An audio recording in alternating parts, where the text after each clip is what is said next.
தமிழ்நாடு துணை முதலமைச்சர் உதயநிதி ஸ்டாலின் பிறந்தநாளை முன்னிட்டு தஞ்சை மத்திய மாவட்ட திமுக இளைஞரணி துணை அமைப்பாளர் உதயநிதி ஏற்பாட்டில் தஞ்சை அன்னை சத்யா விளையாட்டு அரங்கில் நடைபெற்ற மாபெரும் மாரத்தான் போட்டியை தஞ்சை நாடாளுமன்ற உறுப்பினர் முரசொலி, மேயர் சென் ராமநாதன் ஆகியோர் கொடியசைத்து துவக்கி வைத்தனர்.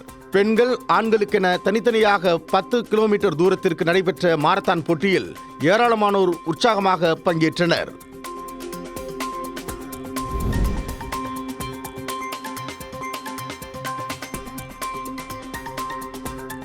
வந்தே மாதரம் பாடல் எழுதி 150 ஆண்டுகள் ஆனதை முன்னிட்டு சுற்றுச்சூழலை பாதுகாக்க ஓடுங்கள், போதையில்லாத தமிழகத்தை உருவாக்க ஓடுங்கள் என்ற தலைப்பில் திருப்பூர் மாவட்டம் அவிநாசியை அடுத்த திருமுருகன் பூண்டியில் தனியார் மருத்துவமனை சார்பாக மாரத்தான் போட்டி நடைபெற்றது.